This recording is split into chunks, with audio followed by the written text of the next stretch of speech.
Olá, pessoal. Estamos aqui novamente no Social Interview in 60 Minutes, aquele nosso programa constante, sempre presente, sempre trazendo convidados especiais.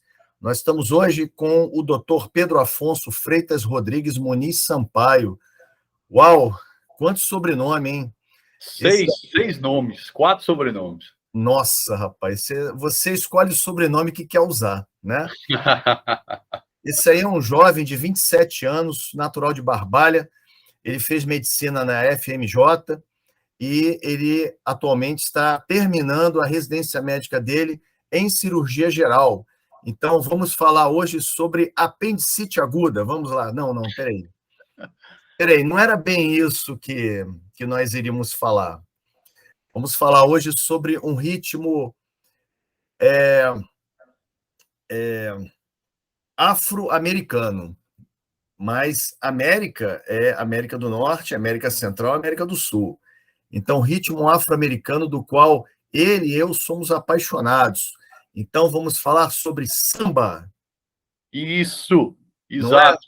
Mas o samba América do Sul, que tem tudo a ver com outro ritmo fantástico, que nós também gostamos muito, que é o jazz. Exatamente. Então, hoje nós vamos falar sobre jazz com uma autoridade, 27 anos, mas é uma pessoa absurdamente apaixonada por jazz. Estamos aqui com o doutor Pedro. Pedro, seja muito bem-vindo ao nosso programa. Obrigado, doutor André, mestre, amigo. Nos encontramos nos corredores do regional e nos bate-papos do dia a dia surgiu essa grande amizade. Tenho por você uma estima e uma admiração fantástica, como pessoa e como profissional. Obrigado, Pedro. Então, por favor, você se apresente a todos os nossos amigos, ouvintes do Grupo MD Projetos Sociais, o qual nós temos muito orgulho de te receber. Então, apresente-se para nós. Sem delongas, eu sou Pedro Afonso, como você já falou, já me apresentou aí. Eu sou um cidadão comum, cearense, caririense, e hoje estou finalizando a minha residência de cirurgia geral, sou médico, sou clínico geral, agora estou terminando a residência de cirurgia, e sou um apaixonado por música, música em geral, desde a infância, desde a adolescência. A minha construção pessoal sempre foi baseada na música, André. Sou louco, inclusive por jazz, sou um grande apaixonado por jazz. Agora, por quê? Como começou essa tua paixão? Porque não é uma coisa assim comum. Nós estamos aqui no Nordeste, obviamente, nós estamos no Brasil, onde a variedade, os gêneros musicais são vastíssimos e nós temos, assim, sem nenhuma hipocrisia, nós temos a melhor música do mundo. Sim. Eu posso dizer assim. E nós temos muito orgulho da nossa música. Agora, o jazz, ele é muito restrito, ele não é tão popular como seria. Claro, obviamente, se tratando de Brasil, se você for falar de jazz, você não pode deixar de falar de bossa nova, que também não é tão popular assim. Então, eu queria saber, por que esse amor pelo jazz? De onde nasceu? As tuas influências? Fala um pouquinho. É verdade. O Brasil é um país de dimensões continentais, né? A gente tem várias regiões que poderiam até serem países, né, André? E nisso a gente tem muitos estilos musicais. No Nordeste nós temos o forró, que é um estilo musical fantástico, né? Forró de raiz, o baião, né? Isso é fantástico, eu adoro também. No Sudeste, Sul, Rio de Janeiro, nós temos o samba, que tem muitas semelhanças com o jazz, né? Mas essa minha paixão pelo jazz, ela tem uma história a ser contada, sabe? Tem uma justificativa para isso. Desde a minha infância, eu sempre em casa presenciei meus pais, meus avós, tios, escutando uma música de qualidade. Então, eu cresci escutando American Music, Soul Music, né? Barry White, Nat King Cole, Bossa Nova, né? Eu sempre, desde criança, fui muito apresentado e sempre fui um apaixonado pela Bossa Nova. Eu acredito que isso tem muito, claro, das suas vivências, mas também tem aquela parte que lhe toca. E a bossa nova sempre me tocou, né? E na medicina, principalmente na cirurgia, nas especialidades cirúrgicas, exige-se uma personalidade que seja voltada para a organização, que o cirurgião, o médico, seja uma pessoa meticulosa. A cirurgia é uma especialidade que tem que ser muito pensada, muito planejada. E eu sou assim, eu sou um camarada calmo, sou meticuloso, sou detalhista, sou observador e desde sempre eu gostei de músicas que têm essa característica, certo? Então, foi daí que nasceu mais ou menos essa minha paixão pelo jazz. Agora, te perguntar uma coisa: qual é a relação do jazz com o mês de agosto? Por que chama tanta atenção assim? Rapaz, eu sou de agosto, eu nasci em agosto, né? E coincidentemente, no decorrer, quando eu fui conhecendo os pianistas, os saxofonistas, os bateristas do jazz, eu percebi essa íntima relação. Tem muitos jazzistas que nasceram em agosto ou que têm algum fato relevante da sua vida que aconteceu nesse mês, certo? Então isso me chamou a atenção. Por exemplo, o pianista Oscar Peterson, ele nasceu em agosto, em 15 de agosto. Inclusive, 15 de agosto foi o mês da inauguração de uma casa de jazz em São Paulo, que eu adoro, que é o Wall of Jazz. Então, eu sou de 21 de agosto de 1995. Em 15 de agosto de 1995 foi inaugurada essa casa de jazz, que é um dos estabelecimentos que eu mais adoro quando eu vou a São Paulo. Espetacular. Então, rapaz, é uma coincidência ou não, né? Não sei, eu já ouvi muitos astrólogos falarem sobre como é que funciona a dinâmica dos acontecimentos em relação aos meses. Não sou muito adepto, mas admiro a astrologia. Mas, coincidência ou não, isso acontece. O agosto é um mês que tem muita relação com os maiores jazzistas. Então, só para, a título de informação para todos, porque, obviamente, o nosso programa é pura informação. No dia 30 de abril, é o Dia Internacional do Jazz. É um dia que foi declarado pela ONU em 2011, porque o jazz, olha só que interessante, eu vou falar algumas coisas sobre o jazz aqui, que obviamente você vai comentar, e claro que você já sabe disso, que o jazz tem um papel diplomático de unir pessoas em todos os cantos do mundo. Você vê, olha a sintonia que esse ritmo consegue dar para todo o planeta, envolver todo o planeta. E o embaixador da boa vontade da Unesco é simplesmente o pianista Herbie Hancock. Sabia que eu você sabia dessa informação. Isso aqui o Herbie Hancock foi um grande jazzista. Eu sou fanzaço do Herbie Hancock.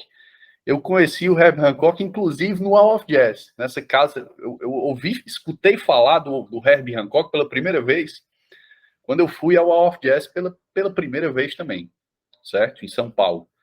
Então, tinha um camarada lá, um quarteto de jazz tocando, era uma quarta-feira à noite, e eu estava escutando esse quarteto tocar numa mesinha pequena, e tinha um camarada lá tocando piano, certo? E ele tocou uma música do Herbie Hancock chamada Maiden Voyage, certo? Viagem inaugural, né? É até um álbum do Herbie Hancock. E ele tocou essa música assim, rapaz, se deleitando com prazer, assim, que era muito belo de se ver aquilo ali, aquela sintonia daquele pianista com aquele piano. E no final da música ele olhou assim para a plateia, eram poucas pessoas, e ele falou: rapaz, eu sou um grande fã do Herbie Hancock, ele não é fácil tocar, mas agora eu estou em êxtase, porque faz mais de uma semana que eu estou dentro do meu quarto ensaiando essa música. ela não é fácil, e agora eu consegui tocá-la por completo. Você vê só o que o jazz remete e traz às pessoas, né? Essa sensação até de conquistas, que não é fácil, principalmente para quem é o músico do jazz, tocar jazz, é difícil, né? Então, Herbie Hancock, eu conheci aí, depois eu fui estudar mais a fundo, um dos grandes do jazz, um dos meus preferidos. Inclusive, eu vou perguntar uma coisa para você que é foge um pouco do jazz. Qual o teu clube de futebol favorito? Rapaz, eu não gosto muito de futebol, não acompanho, certo? Nunca tive essa cultura, mas pela minha família, pelos amigos que gostam muito, na verdade, o meu gosto por futebol era mais para. Eu procurava saber das notícias, das informações, para brincar com meus colegas que eram apaixonados por aquele time. Então, eu fazia mais isso para brincar com eles, né? Tirar o juiz deles, como o pessoal diz aqui. Mas o time, assim, que eu sou muito afeito é o Flamengo. Parabéns, é um flamenguista que nasceu no dia 21 de agosto, exatamente o dia do aniversário do Clube de Regatas Vasco da Gama. Ah, rapaz, Parabéns. olha aí, rapaz. Inclusive, eu tenho um livro aqui, voltando ao jazz, o livro do jazz. O livro do jazz. Caramba, que capa linda, rapaz. Esse é um livro De do Orleans ao Sesc. século XXI. É um livro do Sesc, o Sesc está habituado a fazer publicações sobre gastronomia, e nesse livro aqui tem um fato interessante, um trecho aqui que eu queria ler para vocês. O jazz sempre foi uma música de minorias. Isso aí é uma coisa clara, né? Mesmo nos anos 30, ou seja, em plena era do swing, os criadores negros do jazz, com raras exceções, não tiveram o reconhecimento merecido. No entanto, essas minorias que se interessam por jazz e se ocupam do jazz também estão a serviço da maioria, pois toda a música popular dos séculos 20 e 21 se abastece dessa fonte. A Perfeito. música que ouvimos em seriados e comerciais de televisão, elevadores, corredores de hotel, filmes e MP3 players, além da música que dançamos, do Charleston, passando pelo rock, funk e hip hop, ou seja, toda a música utilitária e de entretenimento de nossa época, tão logo possua beat, em seu sentido especificamente moderno, é um produto derivado do jazz. Apenas isso. Apenas isso. Verdade. Verdade dura, nua e crua. Pois é. Então, nós estamos falando de um ritmo que é Influencia. considerado pela ONU como sendo agregador de pessoas e aquele que influencia todos os ritmos. O que você acha, Pedro? Rapaz, fantástico, concordo plenamente. Inclusive, já tive grandes amizades que o jazz me trouxe. Então, eu posso atestar que é um ritmo musical agregador e que, muito embora ele seja pouco ouvido pelas minorias, historicamente, mas é um grande ritmo que é base para toda essa música que a gente escuta, todos os estilos que foram construídos no século XX e agora no século XXI também. Concordo plenamente. Inclusive, eu quero ler esse livro depois. Eu vou procurar ele aqui na estante virtual. Agora, você está com uns equipamentos eletrônicos atrás e, obviamente, você tem discos de vinil, nós conversamos a respeito. Queria que você falasse um pouco sobre essa, digamos, seria essa necessidade de você conseguir ouvir jazz numa aparelhagem de melhor qualidade, qual é a importância que isso tem e qual o disco, o álbum que você destacaria dentre estes daí que você tem. Fala um pouquinho, por que eu estou falando isso? Porque eu sou leigo, né? Eu sou leigo no assunto em relação, não necessariamente música, mas necessariamente em relação à aparelhagem. E eu consigo identificar em CDs uma qualidade muito boa, Sim. melhor do que, de forma assim leiga, melhor do que nos discos tradicionais de vinil. Então, eu queria que você me explicasse um pouco sobre isso, por favor. Pronto. André, esses aparelhos que eu hoje tenho, né, que eu comprei aos poucos, fui estudando, a maioria dos meus aparelhos são aparelhos antigos, dos anos 70, dos anos 80, certo? Isso tudo começou, rapaz, olha, quando eu fazia terceiro ano científico, 2013. Mas isso daí você pegou dos teus antepassados, teus pais, teus Não, tios? Ah, você comprou. todos os meus equipamentos eu que comprei, eu que estudei direitinho, montei, fiz a comparação das caixas de som com os receivers. Então, tudo isso, em 2013, quando eu fazia terceiro ano, eu estudava muito, eu estudava mais ou menos 6 horas por dia, foco de passar no vestibular. E a minha diversão era na sexta noite eu pegar meu computadorzinho, parar de estudar ali por volta de 11 horas, meia-noite, e aí eu comecei a colocar no YouTube Paris Jazz. Aí aparecia aqueles vídeos, 3 horas de jazz, a Torre Eiffel, um café de Paris, e eu ficava fascinado com aquelas imagens, relaxava, né, depois de uma semana cansativa, e comecei a escutar isso. E eu, rapaz, eu escutava pelo sonzinho do computador. E rapaz, eu queria escutar numa qualidade melhor. E aí acabei colocando no carro. Coloquei no som do carro, já senti uma diferença grande. Depois, em 2016, eu pensei, rapaz, eu quero comprar uma vitrola. Quero comprar uma vitrola. Tinha alguns amigos já colecionando disco.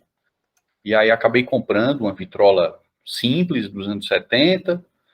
Gostei muito do som. Meu tio me presenteou com as caixas de som que ele tinha. Eu comprei um receiver também. E gostei muito do som. Mas sabia, como você mesmo disse, e provei ao vivo, né? Coloquei o toca-CD e vi que o toca-CD tinha uma qualidade melhor do que o disco. E aí fui na internet. Comecei a pesquisar sites de quem gosta de equipamentos de som, e muitos deles dizendo que o vinil tinha uma qualidade superior ao CD. E isso é explicável, porque o CD ele é uma mídia física, tanto quanto o disco, mas o próprio nome já diz, é um compact disc. E ele não é compacto porque ele é pequeno, porque ele é menor do que o disco, não é por isso. É porque a mídia foi compactada. Então, nas frequências sonoras da gravação do CD, ele é uma frequência quadrada. O ouvido humano, ele escuta de 20 Hz, que é o mais grave possível, até 20 kHz, que é o mais agudo possível que um ouvido humano pode captar. E o CD, ele vai justamente nessas frequências. Se ele for muito bem gravado, ele consegue chegar a 20 Hz e consegue chegar a 20 kHz. Então, ele é quadrado. Você percebe que ele chega a ser quadrado, o grave e o agudo. O vinil, não. O vinil, eles são sulcos que são gravados com uma agulha magnética vai passar por esses sulcos e vai transmitir o som pelo braço do toca-discos, vai até o receiver, que é esse equipamento que eu tenho aqui, ele vai amplificar o som, certo? Vai dar as características do equipamento, de qualidade, de eco, de tom, certo? Da música. E o vinil, ao contrário do CD, ele, se você for parar para ver no gráfico, a frequência sonora dele é assim. Então ele vai acima de 20 kHz e vai abaixo de 20 Hz. Ou seja, ele consegue alcançar até onde o ouvido humano não consegue. Então, quando eu estudei isso, eu vi que realmente o vinil tinha potencial de oferecer uma qualidade melhor. E aí eu comecei a pesquisar equipamentos de melhor qualidade, descobri a marca Marantz, e hoje eu sou um aficionado por essa marca, uma marca americana de equipamentos fabricados no Japão. Você sabe que o japonês é conhecido por pegar as invenções ocidentais e imitar de uma maneira melhorada, né? O japonês, sou fã de japonês, cara. O japonês é foda, cara. Muito inclusive, eu vou aproveitar a oportunidade, então, mandar um abraço para a nossa presidente do Grupo MD, Projetos Sociais, Mayu Mirata, que é japonesa, e é com muito orgulho aí que nós temos a Mayumi aqui entre nós, e ela, inclusive, pode também aparecer no nosso programa para contar um pouco sobre a cultura japonesa, essa grandiosidade que o Japão tem a oferecer para o Brasil. Fantástico, uma cultura espetacular, certo? São pessoas altamente focadas, altamente meticulosas, altamente polidas. Eu sou fã do japonês. Inclusive, o japonês é o maior consumidor de jazz de bossa nova do mundo. Você sabia disso? Isso eu não sabia. É Eu isso não aí. sabia, inclusive, eu até te indiquei o Ryo Ryo Fukui, Fukui, sim, que eu, quando conheci, fiquei apaixonado por aquele som, cara. Fantástico. pianista maravilhoso, Sim, japonês. japonês. Escuta, aquele álbum, o Scenery, é fantástico. Espetacular aquele álbum. Rapaz, e nessa minha busca por equipamentos, eu conheci um camarada de Fortaleza chamado Rafael. Ele é dono de uma loja de discos, 78 rotações. E o Rafael é um camarada muito polido, muito também muito meticuloso, certo? E aí eu comecei a negociar alguns equipamentos com ele. Ele tinha uma característica interessante. A gente se falava pelo WhatsApp, eu perguntava o preço dos equipamentos a ele, e ele não respondia durante o dia.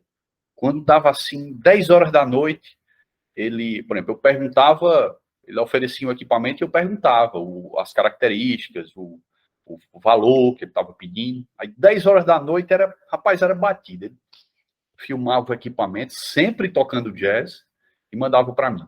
Ele só gostava de negociar à noite.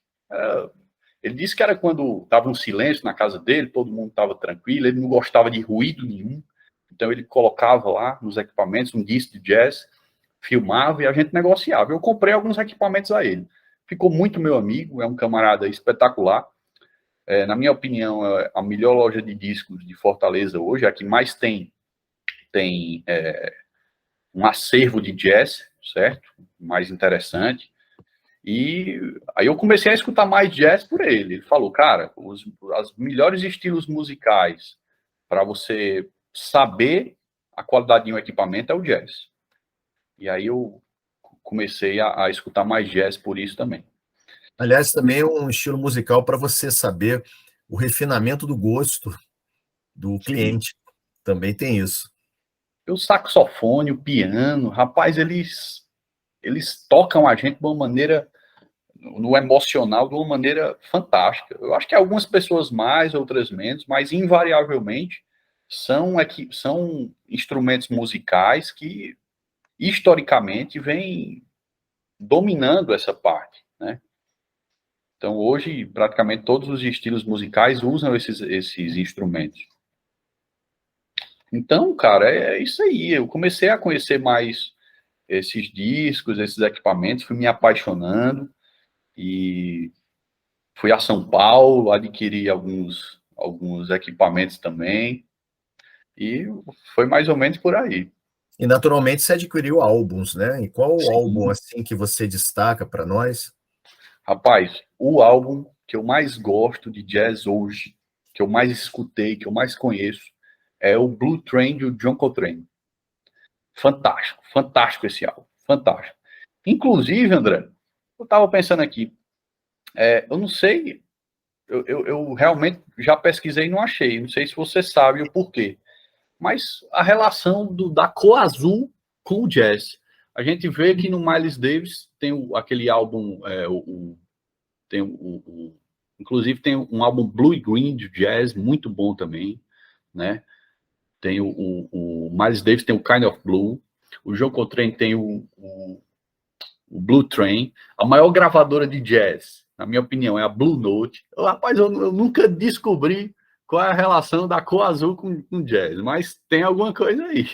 Bom, eu posso fazer, da minha opinião, o que eu posso dizer é que o jazz ele sempre esteve de maneira, às vezes, indissociável do blues, Sim. entendeu? E, além do mais, o jazz é um ritmo que, assim, transporta muito as pessoas para a noite. Então, Sim. talvez sejam essas as relações que o jazz tenha com essa cor azul. Eu vou te mostrar alguns álbuns aqui que, na verdade, você pode ver, por exemplo, eu trouxe aqui aleatoriamente o Tony Bennett com Diana Krall. Espetacular, fantástico, cara. Agora, Diana Krall Jazz, isso aqui, sem hipocrisia, isso aqui é bossa nova. Me perdoe, a gente vai chegar lá na bossa nova. Vamos chegar lá. Vamos chegar lá. Por incrível que pareça, como é que eu posso dizer? Uma coletânea de CDs de jazz embora as pessoas possam até jogar para o pop, mas não é. É jazz, tá? Rod Stewart. Rod Stewart, The American Songbook. Exatamente. Esse aqui é uma coletânea com quatro CDs, mas chegou ao quinto. E ele consegue fazer uma coisa incrível, ele consegue simplesmente cantar todas essas músicas aqui, que no final das contas, quem cantou foi o Sinatra. É impressionante. Ele popularizou o Sinatra. Sinatra foi o maior intérprete do século XX, na minha opinião. Eu sou um grande fã. Com certeza. E do jazz, eu posso dizer o maior intérprete do jazz. Eu estava em São Paulo, no hotel, e de repente eu ouvi uma banda tocando no saguão. Aí eu fui assistir, sentei na frente, e as pessoas atrás, aí quando parava de tocar, ninguém aplaudia. Aí eu fico chateado com isso, porque, poxa, o artista está ali se apresentando, está ali se dedicando, fazendo o melhor dele, e ninguém. Aí eu comecei a aplaudir. E aí deu um intervalo, eu falei com o vocalista, era piano, baixo tradicional, e a guitarra. Aí eu fui falar com o vocalista e disse, interessante, a maneira como você toca é muito semelhante ao do John Pizzarelli. Aí ele falou, mas exatamente isso, eu sou fã do John Pizzarelli. Inclusive, eu cheguei e gravei um CD com o grupo do John Pizzarelli sem o John Pizzarelli, que é exatamente aqui, Ricardo Baldatti. Caramba, rapaz! Ricardo Baldatti. E com o grupo do John Pizzarelli, ele e o grupo do John Pizzarelli, sem o John Pizzarelli. E você adquiriu esse CD nessa ocasião? Nessa ocasião, em São Paulo. Caramba, rapaz! Ele é brasileiro. Ele estava tocando no hotel. Eu não fui a um show, ele estava tocando no hotel. Descompromissadamente. Foi. Eu cheguei e disse assim, vem cá, e você, obviamente, você tem um CD. Ah, tenho sim e tudo mais, eu vou pegar para você e tudo. Tá aqui. Entendeu? Quer dizer, é impressionante você... A música, eu não sei se acontece, eu vou até fazer essa pergunta para você, mas deixa eu só apresentar. Esse aqui é o internacional da minha preferência, Chet Baker. Fantástico. As melhores músicas dele. Fantástico. Isso aqui é inigualável. Eu queria até saber uma coisa de você, Pedro. Dá impressão, por esse gosto assim refinado que você tem, que nós temos, dá impressão que às vezes a música nos procura. Você está num lugar assim, de repente, pá, aparece e vem para você, cai no teu colo. Rapaz, com certeza. Isso aí eu não sei se por coincidência ou não, essas situações cotidianamente aparecem, né?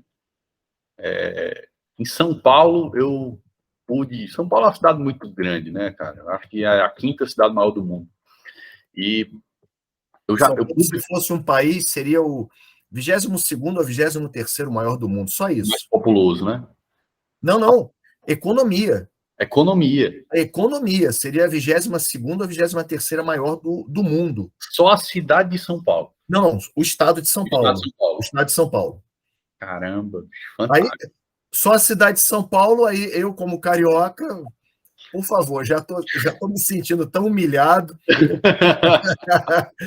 Não, é o estado de São Paulo. Mas eu ainda quero ir ao Rio e viver a Bossa Nova, fazer o tour da Bossa Nova. Não tive essa oportunidade ainda. Já fui ao Rio. Vamos conversar sobre isso.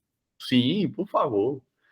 Rapaz, mas eu tive já algumas situações que me fizeram parecer serem coincidências. Em São Paulo aconteceu muito isso, né? Então, eu lá em São Paulo, estava lá uma semana, tranquilo, de férias, pesquisando no Google locais que tocassem jazz.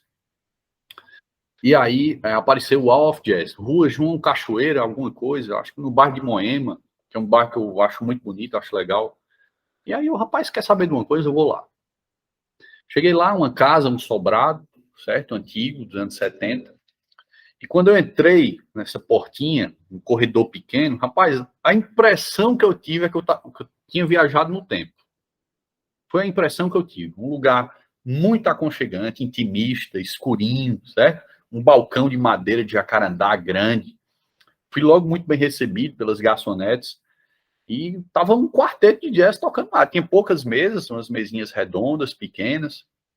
Eu sentei e comecei a observar aquilo tudo. Inclusive aconteceu isso que eu lhe contei do Herbie Hancock, do pianista Gabriel, que estava tocando lá isso. E no final da música soltou aquele desabafo, né? Que há uma semana estava tentando tocar, não conseguia, e ali ele conseguiu tocar aquilo, provando mais uma vez que a música ela é única. É aqui e agora, cara. Hoje eu toco, mas eu posso não tocar.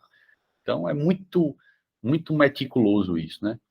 Então eu conheci muitas pessoas, por exemplo, o proprietário lá do Alf Jazz, o Augusto de Lausi, ele é um engenheiro aposentado e montou o Alf Jazz em 1995, no ano que eu nasci.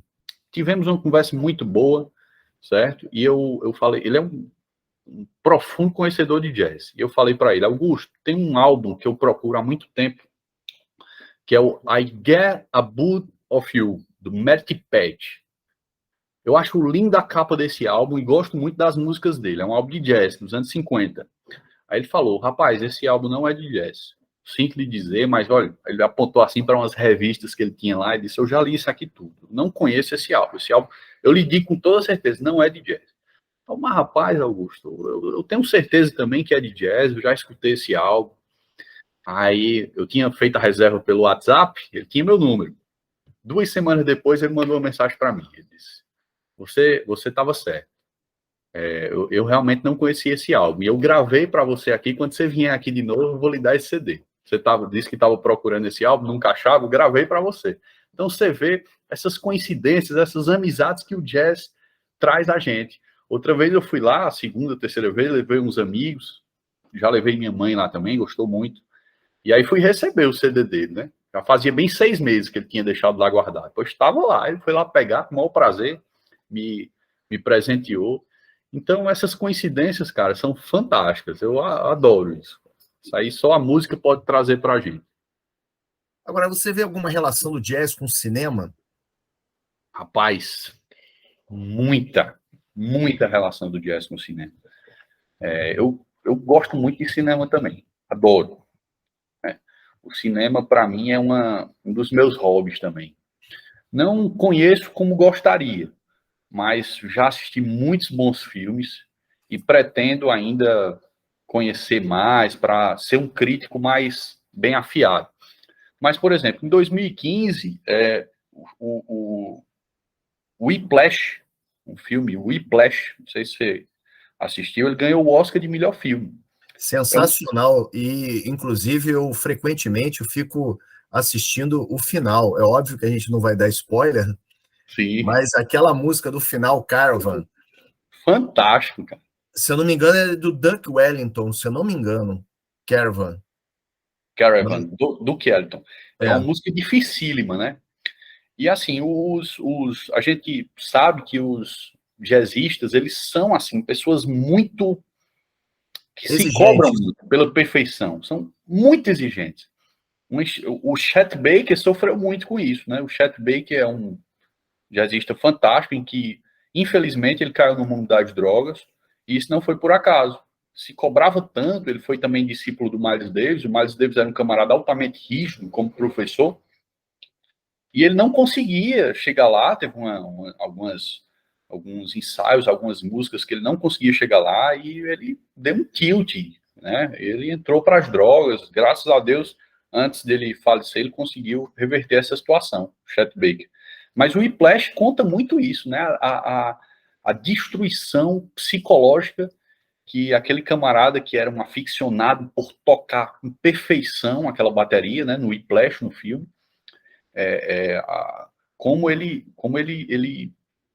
o desfecho dele foi aquele filme é fantástico, né? O Whiplash, muito bom. O Whiplash, para quem quiser, está no Netflix. Inclusive, também tem atualmente Billie Holiday contra os Estados Unidos. Sim. Um filme extremamente pesado que fala justamente sobre muito da questão do preconceito racial. Inclusive, o filme tem toda uma temática em volta de uma música chamada Strange Fruit, Fruta Estranha, que é justamente fazendo uma analogia aos, assim, ao martírio dos negros que eram executados, e a fruta estranha nada mais era do que os negros enforcados. Putz, caramba. Então, e ela foi muito perseguida. Então, mostra toda essa sina dela. E no Amazon Prime, por outro lado, tem o La La Land, que é um filme extremamente Sim. alegre. Fantástico, musical, né? Que ganhou o Oscar também. Não ganhou. Não ganhou o Oscar? Não ganhou o Oscar. Ele recebeu o Oscar. Eles tiveram o orgulho de receber o Oscar, mas leram a papeleta errada. Então, eles tiveram que dar o Oscar para outro filme. Caramba, rapaz. E Born to Be Blue, né, que também conta a história do Chet Baker. Esse eu ainda não assisti. Esse daí eu já estou engatilhado, vai ser hoje. Tem um documentário também, Born to Be Blue. É na Prime Video, não é isso? Isso, na Amazon Prime. Tem outro também que eu acho que está no Netflix, que é um documentário sobre a Nina Simone. Fantástico. Poxa, interessante. Fantástico. E aí, cara, na minha adolescência, eu assisti também o Great Gatsby, que é um filme fantástico, né? Mostra aquele esplendor dos anos 20, 30, né? Aquele Belly Epoch, né? O Great Gatsby também tem muito jazz, né? Principalmente o swing, né? Que é a primeira fase do jazz. E os filmes noir, aqueles filmes antigos, né? Se Meu Apartamento Falasse, de 1960, é um filme fantástico também, né? Gilda, 1946, é um filme noir também antigo, muito bom, fantástico. Né? Os filmes que o Frank Sinatra atuou como ator também são muito bons. E vindo mais para os anos 70, a gente tem aí, eu gosto muito de filmes de máfia, né? Aqueles filmes que o Al Pacino fez com Robert De Niro, The Goodfellas, Taxi Driver, né? Os filmes do Scorsese, que tem o Scorsese como diretor, acho fantástico, tem muito jazz também. E mais recentemente, o último filme que o Scorsese fez foi o Irlandês, né? Que são os mesmos atores de Goodfellas, uma história mais rebuscada, mais bem contada. É um filme de 3 horas e meia, para você ter noção, mas é um filme fantástico, o Irlandês também, muito bom. Então, o jazz tem muito a ver com cinema, cara. A gente pode concluir isso com certeza. Agora, La La Land foi realmente uma grande decepção não ter levado o Oscar, porque, inclusive, fala sobre um pouco essa perspectiva do jazz, ele estar sendo sintetizado, né? Digamos assim, está se tornando eletrônico. Sim. E está perdendo um pouco dessa característica do jazz tradicional. Do improviso. Como você vê isso daí? Exatamente, a crítica de La La Land é sobre isso. É sobre o jazz sai de um ambiente, daquele ambiente clássico que você mesmo descreveu, tipo um pub, né? Aquele ambiente tradicional que você vê nos filmes, principalmente em Nova York, e ele está saindo disso aí para ir para um showbiz, assim, de uma maneira eletrônica. Como você vê essa transformação, essa perspectiva na atualidade desse novo jazz? Rapaz, eu vejo o jazz, é um desafio a gente falar sobre isso. Tem os dois lados da moeda, né? Mas a perspectiva que eu vejo o jazz atualmente, eu vejo com entusiasmo. Eu sinto um certo entusiasmo, né? O jazz, naturalmente, ele se tornou hoje um produto sofisticado, né? Seleto. Tem muita relação com a gastronomia. Não sei se você percebe isso. Você vai a um bom restaurante, sempre está tocando um jazz, tem alguém lá está tocando um jazz, um piano. Inclusive, rapaz, Fortaleza tá com efervescência do jazz fantástica. Você vai nas quintas-feiras em Fortaleza, tem pelo menos 3, 4 barzinhos, restaurantes tocando jazz mesmo, certo? Um camarada tocando ali um tributo a Chet Baker, um tributo a Miles Davis, fantástico, aqui no Ceará, né? São Paulo também. E eu vejo com entusiasmo. Eu sinto que tem muita gente nova gostando de jazz, seja por moda ou não, mas isso, de alguma forma, é bom. E a gente vê artistas novos, atuais, como a Diana Krall, que eu realmente acho que ela puxa muito para a bossa nova, mas tem muito de jazz nela. A Eliane Elias, Michael Bublé. Ó, eu tenho esse disco aqui da Diana Krall, eu acho fantástico, rapaz. Olha essa capa. Turn Up the Quiet. Olha essa capa. Ela tá sentada no... Essa aqui é um toca-disco Macintosh, que é uma marca de toca-disco fantástica. Olha isso aqui, cara. Coisa linda esse álbum aqui. Fantástico, né? Sim, claro. Muito bom. Aí eu tenho aqui, ó, o Michael Bublé, que eu sou um grande fã. Ele toca muito American Songs, né? Não é bem jazz, mas tem a ver com jazz. Foi o jazz que... A base dele é o jazz, com certeza. Eu adoro o Michael Bublé, muito bom. Muito Para bom mim é mesmo. o Frank Sinatra de hoje, né? Não Exatamente. quero esticar muito, mas é o Frank Sinatra de hoje. Eliane Elias, fantástica, brasileira, certo? Também toca uma bossa nova fantástica e, naturalmente, o jazz como base. E essa capa também eu acho belíssima. Eu sou fã da Diana Krall, cara. Eu acho muito bonito esses encartes. Eu sou realmente um grande fã. Eu vejo com entusiasmo, mas realmente temos que criticar, sim, essa queda do jazz enquanto algo improvisado, algo artesanal, digamos assim. Você falou da Ana Kroll, agora, sem nenhuma hipocrisia, da Ana Kroll, para mim, é bossa nova. E vamos falar um pouquinho de Rio de Janeiro, já que você falou um pouquinho muito de São Paulo. Vou puxar um pouquinho a sardinha para o meu lado. O Rio de Janeiro, na época que eu era adolescente, você respirava em Ipanema. Eu morei 26 anos em Ipanema.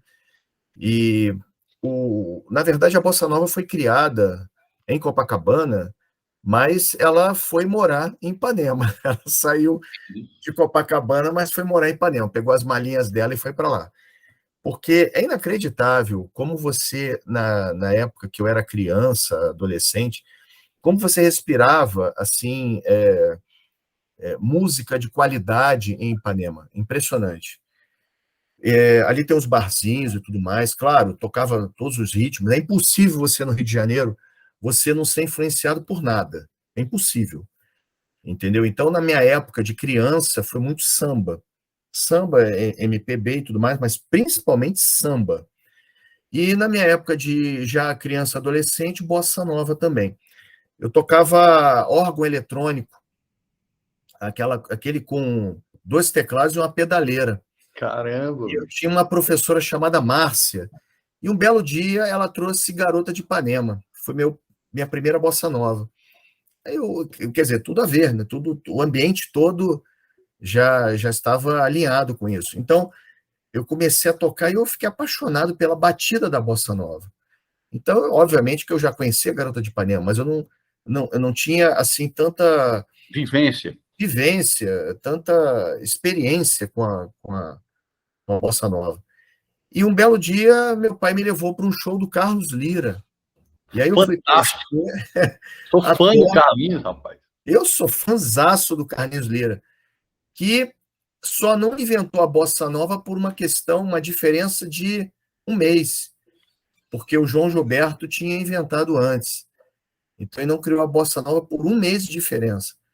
E nesse show daí eu conheci os sucessos dele, entrei no camarim, ele estava fazendo uma dedicatória para Kate Lira, que era a esposa dele na época, com um batom no espelho. Kate, meu amor, alguma coisa assim. E eu cheguei nessa hora, ele foi educadíssimo, me deu um autógrafo, e eu sou, assim, declaradamente fã dele. Foi, na verdade, Cara, que fantástico, cara. então, quer dizer, lá no Rio era muito comum. Então, como assim, você sendo cearense, mais estudioso do jazz, como você vê essa posição da bossa nova e o jazz tendo um encontro em comum? Já vou adiantar que a bossa nova é a criação do jazz com samba, a Sim. união do jazz com samba, entendeu? Ou seja, a bossa nova é a união de 2 ritmos afro-americanos que foram assim muito perseguidos, houve muito preconceito, que eram ritmos criados por negros, então foram ritmos que vieram da África, e que, de uma certa forma, a classe média carioca adotou como sendo o ritmo dos anos 50, no Rio de Janeiro, que era a capital do país, e inclusive tem um documentário que diz uma coisa interessante, que foi criado em Copacabana, mas como eram os prédios muito próximos, eles cantavam, mas os vizinhos reclamavam. Então eles tiveram que cantar assim num tom mais baixo, com violão, mais voz, violão, num tom mais baixo. E aí, justamente, nasceu esse ritmo maravilhoso. Exato, com certeza. A linha entre a bossa nova e o jazz é uma linha tênue, né? Eu considero isso. Lembrando que, geralmente, no jazz a gente não tem muitos... o violão em si. A gente, geralmente, usa o baixolão, né? O baixo mesmo, aquele violoncelo, né? Mas a linha entre a bossa nova e o jazz, ela é tênue, cara. Isso aí é perceptível. E eu acho fantástico estudar esse tema dos anos 50. É uma década que eu acho muito efervescente, tanto para o Brasil quanto para o mundo. Sou fascinado por aquele cenário dos anos 50, os carros, a música, a cidade do Rio de Janeiro em si. Então, o João Gilberto é um camarada que eu admiro demais. Muito embora ele tenha sido um cara muito místico, né? Misterioso. Eu assisti um documentário chamado Por Onde Anda Você, João Gilberto. Inclusive, aconselho você a assistir. Esse documentário ele foi feito por um francês, baseado em um livro de um alemão que veio ao Brasil. A história desse alemão é interessante. Ele foi ao Japão, estava lá, estava com uma depressão muito grande, pensando até com ideação suicida. E ele foi na casa de um amigo que gostava, um japonês, amigo dele, que gostava de música, que colecionava discos, e ele viu um disco assim do João Gilberto, achou legal a capa e pediu para o camarada colocar o disco. Colocou na música Uba Lalá, certo? E quando ele ouviu aquela música, ele disse que a ideação suicida dele passou na hora, ele começou a ver graça na vida, só em ter escutado aquela música. E ele quis vir ao Brasil, querer conhecer o João Gilberto, porque o João Gilberto tinha feito aquela mudança radical em um curto momento, um curto espaço de tempo na vida dele. E esse camarada passou meses aqui procurando o João Gilberto, não encontrou, e ele voltou para o país dele e cometeu suicídio após ter escrito o livro. E esse francês pegou o livro dele, achou interessantíssimo e quis refazer os passos dele. Então refez os passos dele, veio ao Brasil, tentou conhecer João Gilberto, não conheceu. João Gilberto era um camarada, nos últimos anos de vida dele, ele ficou enclausurado, né, dentro do apartamento, né, realmente não queria contato com ninguém, mas para mim é um dos maiores músicos do mundo, né? Inclusive, em 1964, eles fizeram, ele e o João Gilberto e o Stan Getz fizeram um disco, a primeira parceria deles, que na verdade foram 3, que é o Getz Gilberto 1964. Eu tenho esse disco aqui. Vou mostrar aqui. Esse disco aqui. Exatamente, que aliás é fantástico esse disco. Esse disco é um espetáculo, rapaz. É um espetáculo. Assim, o sax do Stan Getz com a voz do João Gilberto e da Astruz Gilberto também, na época esposa do João, é espetacular, cara. Em 1962, a Bossa Nova foi apresentada ao mundo no Carnegie Hall, né? Levaram o João Gilberto, o Roberto Menescal, foram ao Carnegie Hall e apresentaram a Bossa Nova ao mundo. Ela foi muito comparada com jazz na época, e foi daí que a Bossa Nova se disseminou, né, para os Estados Unidos principalmente, e levou o nome do Rio de Janeiro para outros patamares. Então, a Bossa Nova tem essa íntima relação com jazz, cara. Eu vou te contar algumas aventuras minhas, eu tive que colocar numa lista do quanto o carioca ele é influenciado pelo ambiente musical. Para você ter uma ideia, tem uma coisa que é interessante. Eu fui casado com uma moça e ela tinha o orgulho de dizer que foi ao Rock in Rio 1 e assistiu o show do Queen. 1985. Exatamente, com o Fred Mercury lá cantando. Então ela tinha esse orgulho. A minha mulher atual, a Daniele, ela tem o orgulho de dizer que foi ao Jockey Club do Rio assistir o show do Legião Urbana na noite do falecimento do Cazuza. Caramba, Em bicho. que o Renato Russo anunciou para a plateia que tinha falecido, ele cantou uma música em homenagem ao Cazuza e tudo mais. Mas aí eu vou dizer, eu tenho uma experiência musical que eu não troco com nenhuma das duas, que eu fui ver o último show do Tom Jobim no Free Jazz Festival. Eu não acredito, cara. No Hotel Nacional. Isso daí foi em Putz, 1993. Tom Jobim morreu em 94. Eu vou te falar, caramba, no bicho. Free Jazz Festival, eu vou te dizer simplesmente a lista da galera que estava lá. Tinha Tom Jobim, o Paulo Jobim, que é o filho, Filho. Gal Costa, tinha o Herbie Hancock ao piano, Caramba, bicho. simplesmente isso. Aí tem lá Shirley Horn, Joey Henderson, John Hendricks, Ron Carter, Ron Carter, espetacular. Gonçalo Rubalcaba, Harvey Manson, Alex Cunha, e era esse pessoal. O Hotel Nacional Rio, aliás, onde eu me formei, inclusive, em medicina, tributo a Tom Jobim com Tom Jobim vivo. Então, Rapaz, que fantástico, bicho. o Foi o último último show show do do Tom Jobim. Jobim. O último show do Tom Jobim, que para mim não é o nome maior nome da bossa nova, não. Para mim, é o maior nome da música brasileira. Sim. E não é à toa que o maior, um dos maiores aeroportos do Brasil, o aeroporto do Rio de Janeiro, chama-se Se chama Antônio Carlos Jobim. Antônio Carlos Jobim. E muito merecidamente. Porque realmente Tom Jobim foi um cara que, sem esforços, conseguiu levar a bossa nova para o mundo todo e elevar em muito a qualidade e manter isso por décadas e décadas, né, até o fim da vida. Fantástico. Eu já li um livro sobre o Tom Jobim, muitos causos dele, tenho esse livro, inclusive. Eu acho esse livro fantástico. Muito bom. Numa analogia, como quando você vai para o Uruguai, tudo lá se chama Artigas, General Artigas. Ao mesmo tempo, na época que eu era criança, adolescente, em Ipanema, muito se falava de Vinícius de Moraes. Inclusive, a Rua Montenegro se transformou em Rua Vinícius de Moraes. Eu fico um pouco triste com isso, porque é uma... Como é que eu vou dizer? É uma coisa incoerente. O aeroporto da cidade, claro, lógico, o aeroporto Tom Jobim e uma rua em Ipanema, Vinícius de Moraes. Devia ser o contrário. Não, até não, porque o Vinícius era diplomata.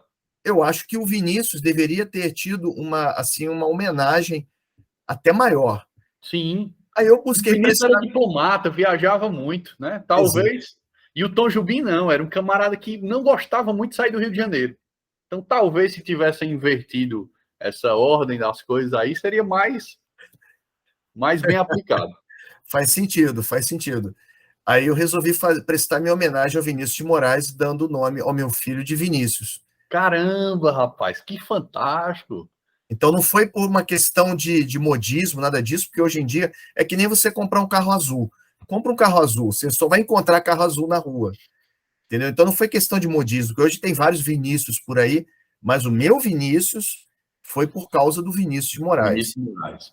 Então, poeta, poetinha, camarada, de poeta e diplomata, o branco mais preto do Brasil na linha direta de Lula.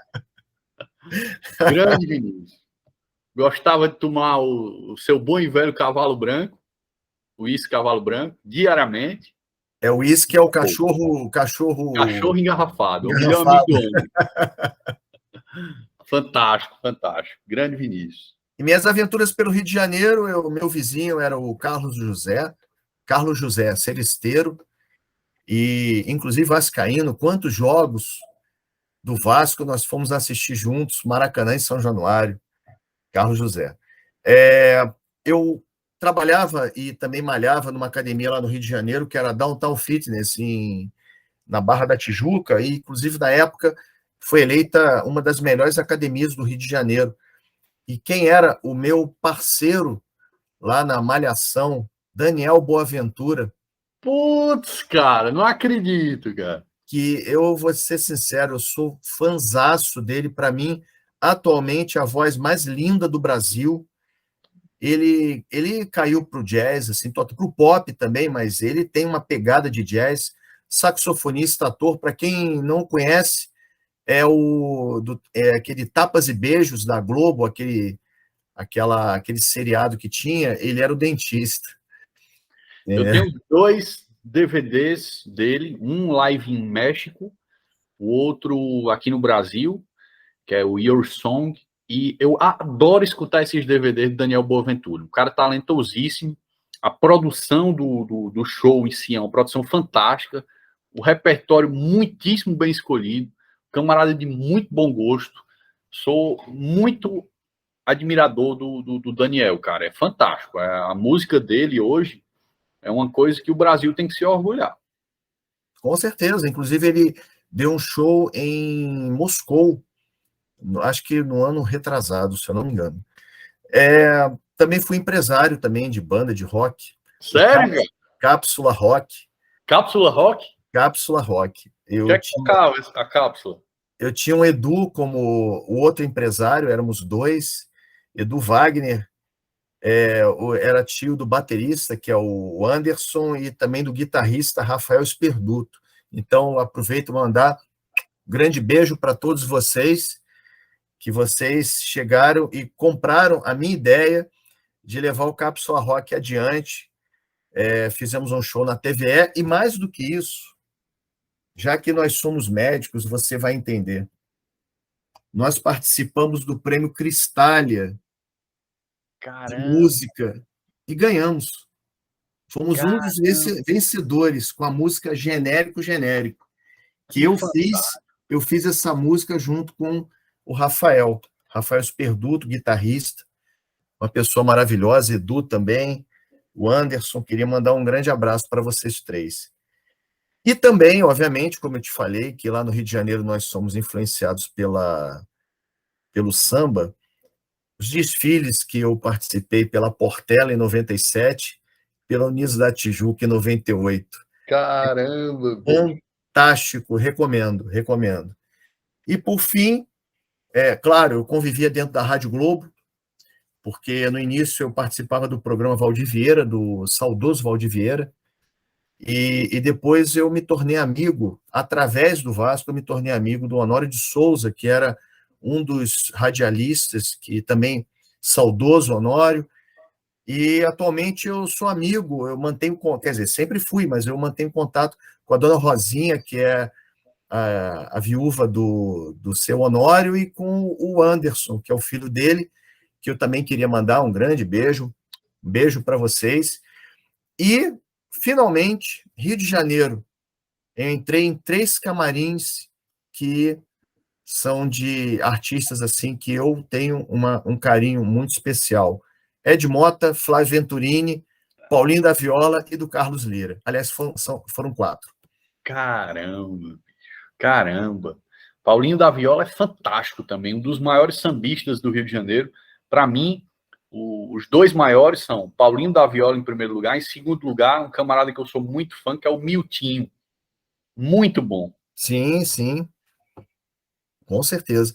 E, inclusive, é isso. Você está lá no Rio de Janeiro, assim como em São Paulo, como você destacou, você tem uma participação incrível em música, você é atraído pela música. Claro, obviamente você vai aos shows, mas às vezes a música vem até você. Fantástico. Muito bom isso aí, cara. O Rio de Janeiro é música pura, né? É efervescência musical. Eu tenho muita vontade de conhecer melhor o Rio. Fui uma única vez, adorei e pretendo voltar. Agora, sobre livros, eu indiquei esse livro daqui. Queria que você indicasse algum livro para nós. Rapaz, ultimamente eu estou lendo esse livro aqui, estou finalizando já, na verdade. Nêmesis. Onassis, Jack e o triângulo amoroso que derrubou os Kennedy. Esse assunto do presidente Kennedy é um assunto que me fascina. Tem a ver com jazz, pela época dos Estados Unidos, o que aconteceu. E eu sou um profundo estudioso desse assunto, eu adoro. Esse livro aqui é fantástico. Fala muito sobre a Jack, que foi a primeira dama, né, dos Estados Unidos. Foi uma figura feminina naquela época muito benquista no mundo todo. E esse livro é fantástico, cara. Eu recomendo bastante. Fantástico. Isso aí é cultura geral. Aliás, diga-se de passagem, para você curtir jazz, você tem que ter algum diferencial, você tem que ter um gosto mais refinado. E se você quiser, assim, acompanhar alguma série, qual a série que você nos recomenda? Rapaz, também sem sair desse assunto dos Kennedy, eu assisti recentemente, finalizei essa semana, uma série fantástica que eu indico fortemente. O nome da série é 11-22-63. É a data escrita da maneira americana do assassinato do Kennedy. Essa série ela é baseada no livro do Stephen King. É uma ficção, na verdade. Conta a história de um camarada em 2016, um professor de inglês normal, que descobre um portal para o passado.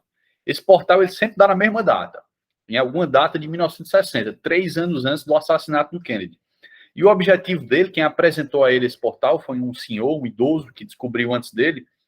E esse senhor o senhor já está no fim da vida, mas quer que ele vá tentar impedir o assassinato do Kennedy. Porque na concepção dele, se o Kennedy não tivesse sido morto, o mundo seria melhor hoje. Então, essa série ela não conta sobre o assassinato do Kennedy, tem como plano de fundo, mas é uma série de ficção muito divertida, muito fantástica, fala muito sobre o efeito borboleta, eu acho legal assistir séries assim. Então, é uma série divertida. Eu aconselho vocês a assistirem. Você assistir, quem estiver escutando, assistir essa série, tem na Prime Video. 11-22-63. Fantástica. É interessante que aqui no Brasil nós fizemos uma, porque o grande trauma do brasileiro foi aquele maracanazo, né? Foi a derrota em 50 para o Uruguai. Então tem um filme que agora ó, não vou conseguir recordar o nome, que mostra justamente o cara criou a máquina do tempo para voltar assim, segundos antes do gol do Caramba, Didia contra o Barbosa, caramba, para ele avisar o Barbosa. Quando chegou na hora, ele avisou. Só que quando o Barbosa olhou para trás, ele tomou o gol. caramba, bicho, que legal. É muito interessante a mente humana, a gente imaginar como teria sido diferente as coisas. São inúmeras as possibilidades. Eu acho que cada escolha que a gente faz, ela tem uma consequência. As possibilidades de escolha nessa vida são infinitas, mas eu acho que tudo tem que acontecer como realmente acontece. Não adianta a gente tentar mudar o passado. Agora, se você falou de jazz e você falou desse ambiente todo, obviamente que tem coisas que remetem a esse ambiente para você criar um clima e você naturalmente curtir a música de uma maneira mais tranquila, mais assim como você estivesse se transportando no tempo Isso. e se tornando assim mais íntimo do artista. Eu queria te perguntar uma coisa, quando você escuta jazz, você tem hábito de consumir alguma coisa, por exemplo, alguma bebida, charuto, tem algum hábito assim especial, Pedro? Um dos meus hobbies é o charuto, André. Então, eu adoro baforar um charuto, principalmente quando eu estou sozinho, escutando um jazz à noite, sento no jardim, acendo um charuto. Gosto de harmonizar esse charuto ou com café, ou com uísque, ou com vinho. Mas o charuto é uma paixão que eu venho desenvolvendo também, é um dos meus hobbies que eu venho estudado muito. E meu charuto preferido é o Partagas D6. Partagas D6. Um charuto espetacular, num custo-benefício muito bom, um charuto cubano, que nunca me decepcionou. Esse charuto só me trouxe alegrias.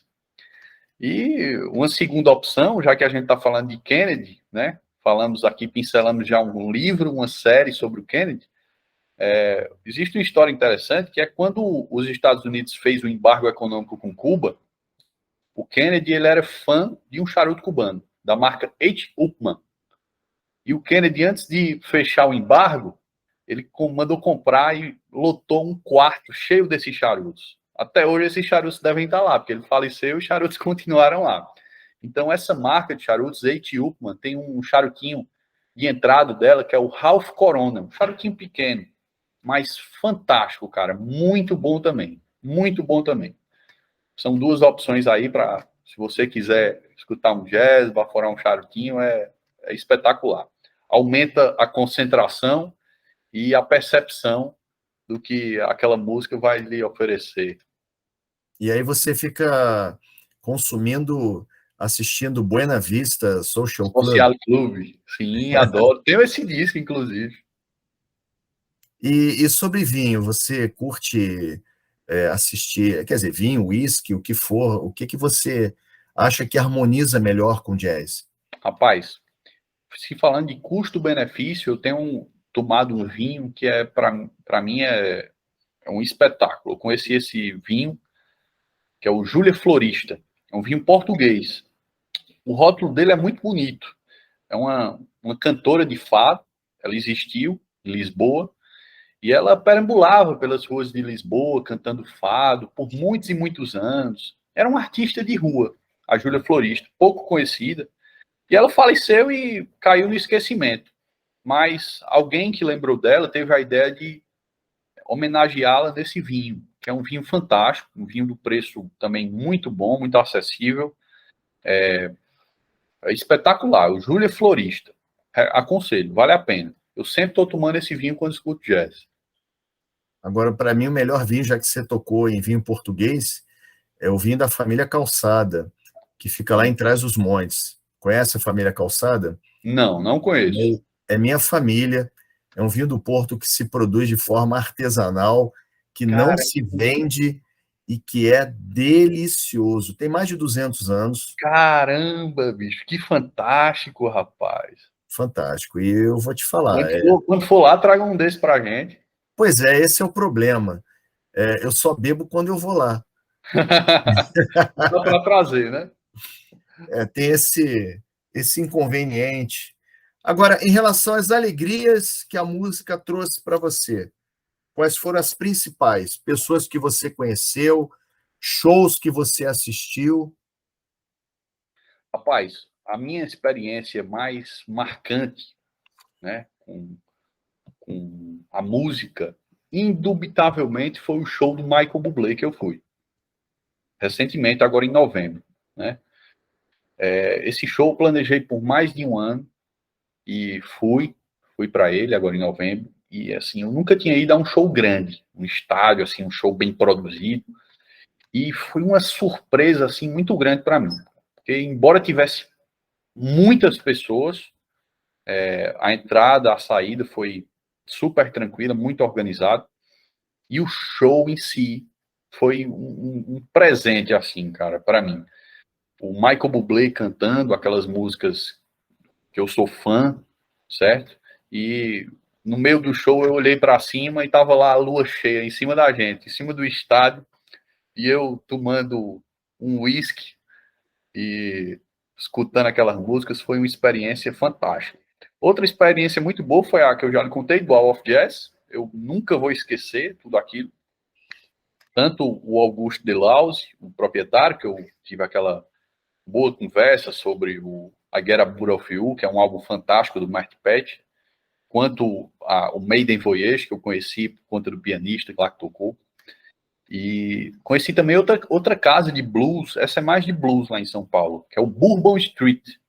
A Bourbon Street foi inaugurada em 1992, por nada mais, nada menos que B.B. King. A primeira vez que B.B. King veio ao Brasil foi para inaugurar essa casa de blues, pequena, mas ele fez 4 shows, para você ter noção. Depois o Ray Charles também tocou lá, Diana Krall já tocou lá, uma outra artista atual, a Joss Stone, muito boa, tocou lá também. E eu fui para um show lá no Bourbon Street da Big Time Orchestra. É uma orquestra brasileira fantástica, toca músicas em geral. E a música que mais me tocou nesse dia foi Valerie, da Amy Winehouse, fantástica. Cantada por aquela orquestra, foi um espetáculo. Eu conheci, já fui essa orquestra, muito boa. Sim, tem Muito no boa. YouTube, inclusive.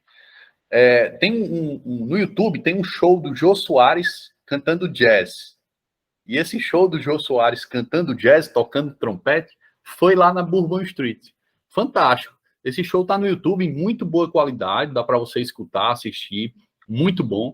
Inclusive no, no, antes de começar o show, o Jô Soares contando sobre a paixão dele pelo jazz e tudo, ele acende um charutinho lá. Ele bafora um charutinho lá antes de começar o show, depois toca pro pessoal lá. Eu nem sabia que o Jô tocava um trompete. Ele tocou, né?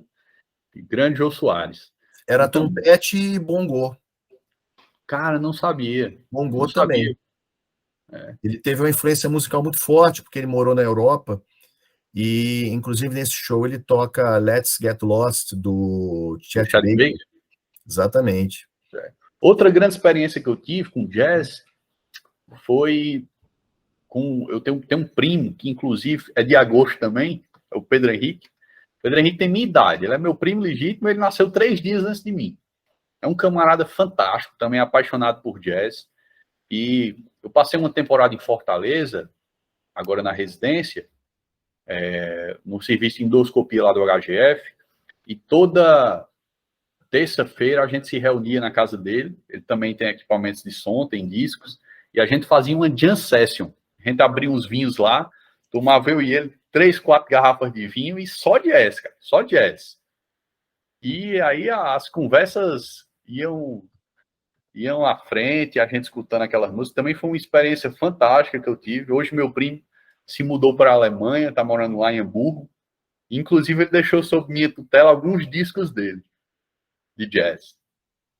Deixou com a pessoa certa, com certeza vai ter todo o carinho. Tô cuidando bem, viu, primo? Pode deixar. Agora, te falar, eu até fiz uma lista aqui das minhas grandes alegrias, né, em relação à música. Eu pude conhecer pessoalmente e apertar a mão e pegar autógrafo de uma lista aqui que eu acho que eu tenho orgulho dela. Paulinho da Viola, Ed Mota, Carlos Lira, o Carlos José, que era meu vizinho, Flávio Venturini, Jamelão, Benito de Paula, a velha guarda da Portela, Arthur Moreira Lima. Caramba. Agora, no palco é aquela situação, você não conhece pessoalmente, você não apertou a mão, mas eu estive presente. Você teve aquela vivência, aquela convivência. Né? Aquela convivência. Tom Jobim, Toquinho e, já que você falou em fado, Amália Rodrigues, a maior fadista de Portugal. Sim, Amália Rodrigues. Aqui, obviamente, que não tem a menor repercussão, mas em Portugal, comentar que eu fui a um show de Amália Rodrigues dá muita credibilidade. Fantástico, fantástico. Muito bom, cara. Porque você ir ao show e não apertar a mão do artista é que nem Maracanã. Maracanã, eu fui ao Maracanã e vi Zico e Maradona jogarem. Mas eu convivi com Roberto Dinamite, na época que ele estava em tratamento no departamento médico do Vasco, em 89, e eu trabalhava lá. Caramba! Entendeu? Aí é diferente. Eu convivi com o Roberto Dinamite, então é diferente. Entendeu? O goleiro Barbosa, eu vi passando à minha frente. Não apertei a mão, mas vi o Barbosa na minha frente. Ademir Menezes, que foi jogador do Vasco. Eu apertei a mão e ainda perguntei para ele. E aí, Vasco da Gama, Fluminense ou Sport Recife? Aí ele chegou, deu um sorrisinho, bateu no meu ombro, entendeu? Ou seja, manteve o respeito por todos os clubes que ele atuou. E o Edmundo, que eu já tirei foto ao lado do Edmundo em 2 ocasiões. Então, quer dizer, você assistir o artista tem um mérito, claro que tem um mérito, lógico, você está ali vendo. Agora, poxa, eu vou te falar, rapaz, ter o orgulho de apertar a mão é diferente. É diferente. Dar o autógrafo é diferente. É diferente. O cara conheceu você, o cara viu em você o entusiasmo que você tem por a obra dele, né?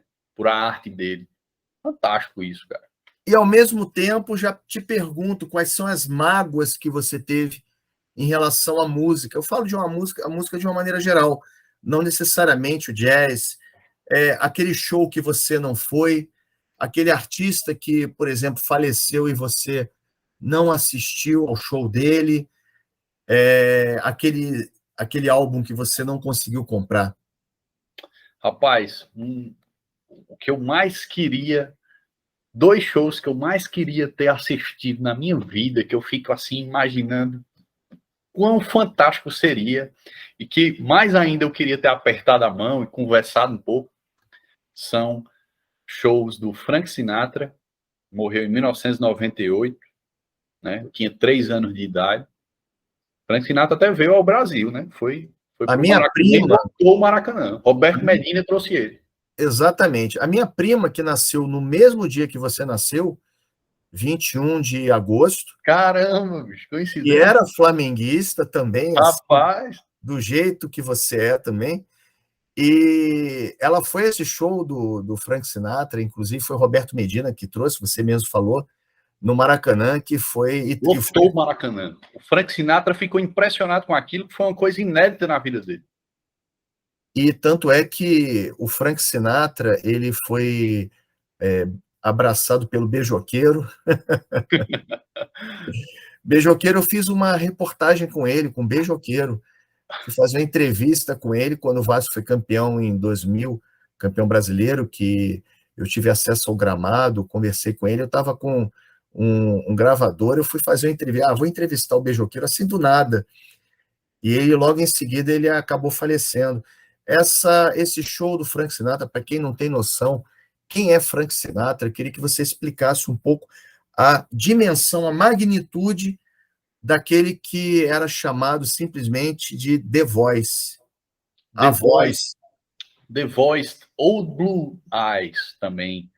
Né? O Frank Sinatra, ele é um camarada a ser estudado porque ele passou por várias fases. O que me encanta no Frank Sinatra é que ele sempre foi um camarada muito autêntico. Nos anos 50, ele teve uma queda drástica na carreira, né? uma depressão muito forte. Ele não escondeu isso de ninguém. Ele foi um cara muito autêntico, diferentemente de outros artistas que provavelmente esconderiam, teriam vergonha. Não. O Frank Sinatra é um ítalo-americano, filho de italianos, cresceu em Hoboken, Nova Jersey, né? Nasceu em 1915, salvo engano. E o Frank Sinatra, ele começou ali a cantar em rádios, foi crescendo, camarada de uma desenvoltura fantástica, né? Ele foi influenciado pelo jazz, obviamente, mas ele criou o próprio estilo, né? Por isso que eu digo que ele foi o maior intérprete do século XX. E passou por várias gravadoras, né? A Capitol, passou pela Capitol Records, e sempre fez álbuns muito bem aceitos no mundo todo. E, para mim, um exemplo de homem americano, certo? Camarada que viveu seus bons 80 e poucos anos, que eu sou realmente um grande fã, tanto como artista, como músico e como pessoa também. Frank Sinatra tem muitas histórias sobre ele, cara. É fantástico, né? A relação dele com a máfia italo-americana, né? Dizem que ele foi sobrinho do que teria sido o Poderoso Chefão, foi sobrinho, foi afilhado do Poderoso Chefão. Inclusive, naquele filme, no primeiro filme, aquela primeira parte em que cortam a cabeça do cavalo para o camarada ser aceito como papel principal do filme, né, do diretor, dizem que foi o Frank Sinatra, aquele ator lá que está no filme, John Fontaine. Dizem que era ele, ninguém sabe. Então, o Frank Sinatra não falava com o Mário Puzo, não, que escreveu O Poderoso Chefão. Não se falavam. Frank Sinatra era um camarada muito... tem uma personalidade muito forte. Quando ele não gostava de uma pessoa, ele também não fingia, não. E, cara, tem muitas histórias, né? Ava Gardner, que foi a mulher mais bonita de todos os tempos, isso aí já foi falado em muitos lugares, a mulher mais voluptuosa, assim, digamos, de todos os tempos, foi esposa dele, né?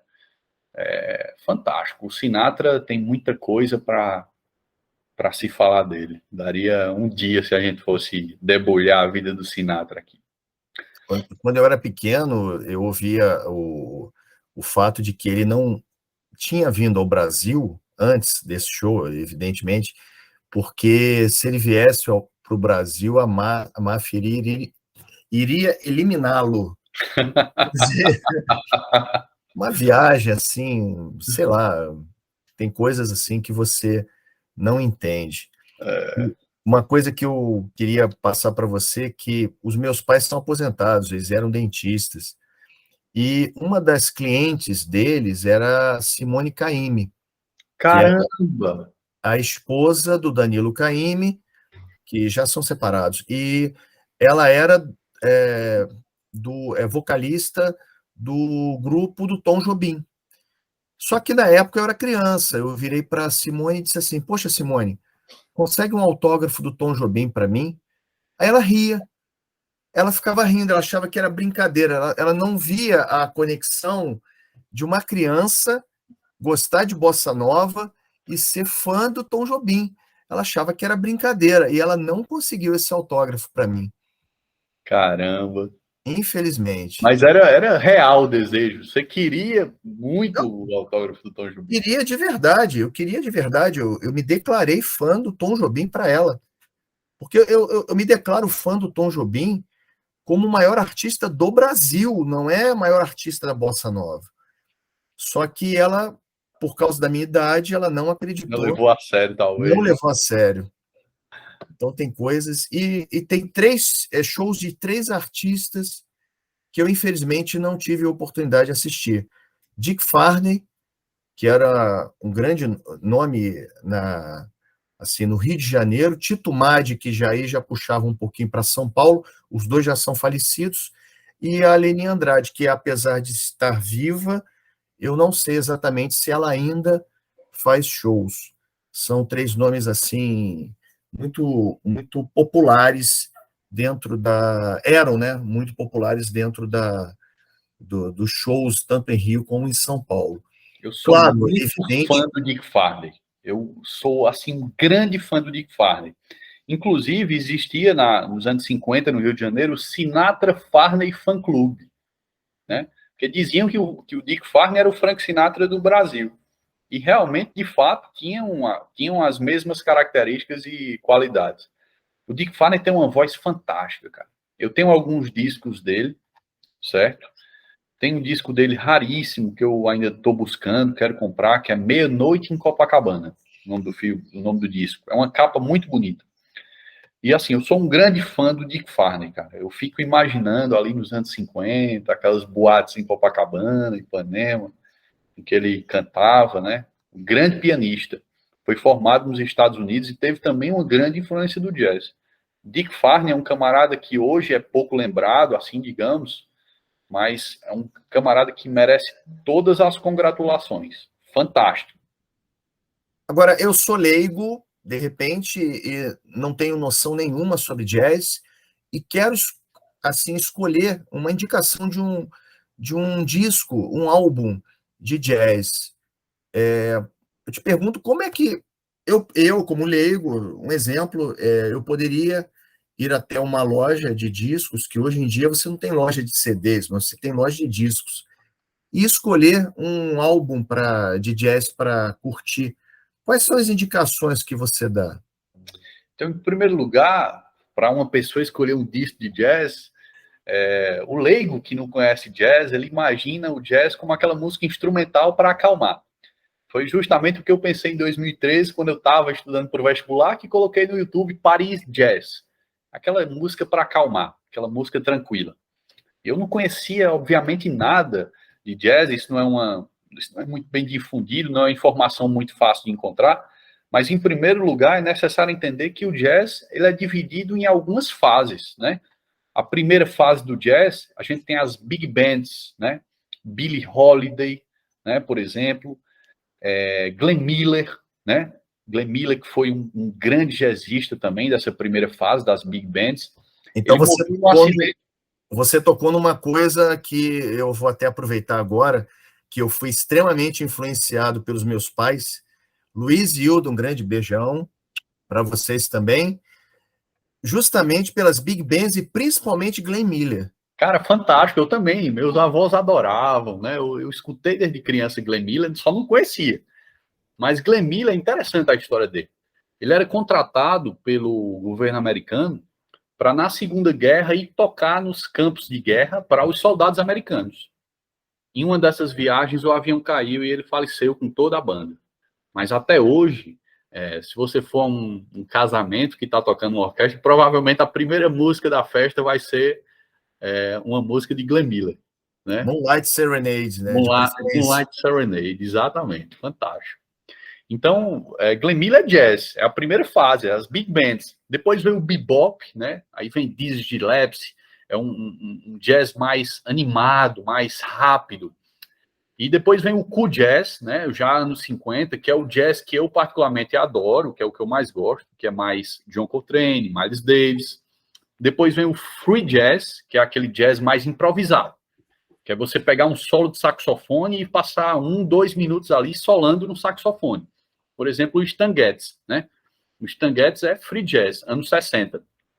Depois veio, nos anos 80, o fusion jazz, que é o jazz tocado com instrumentos de sintetizadores, instrumentos mais artificiais.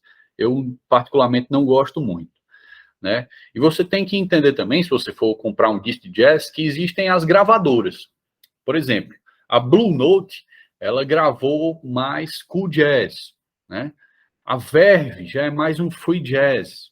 Então, são as duas grandes gravadoras de jazz. Se você quer escutar uma coisa mais tranquila, mais relaxante, aconselho você comprar discos da Verve, né? Que são discos que você vai achar aí muito de Stan Getz. Se você quiser uma coisa mais animadinha, o jazz mesmo, aquele jazz mais bem tocado, mais rápido, aconselho você ir para os discos da Blue Note. Ambos são fantásticos, mas é necessário entender essa divisão para que não seja quebrada a expectativa, já que a maioria das músicas de jazz, elas não têm letra, são puramente instrumentais. Então, vai muito do que você quer. Se você quer escutar uma música para relaxar, você compra lá um disco da Verve. Provavelmente você não vai errar. Se você quer uma música para escutar com os amigos, ficar animado, uma música de qualidade, né? Eu aconselho comprar discos da Blue Note. Maravilha. Infelizmente, estamos chegando ao final da entrevista. Você foi uma pessoa assim espetacular. Quem não entende de música, quem não tem a menor noção, com certeza está se sentindo um pouco mais assim engajado nesse movimento chamado jazz. Então, eu queria assim pedir para você sugerir, para nós acrescentarmos agora ao final da entrevista, alguma música que te chame a atenção e por quê? Rapaz, eu sou muito fã do Stan Getz, certo? E o Stan Getz tem uma música chamada... Ele tem um álbum, na verdade, né? Que é o Getz... Na verdade, não é um álbum, é uma coletânea fantástica, que é Getz for Lovers. São músicas de amor em jazz, né? E a música mais fantástica dessa coletânea, que eu escuto sempre, é I'm Glad There Is You. É uma música de uma parceria do Stan Getz com o Oscar Peterson. Fantástica, fantástica, muito boa.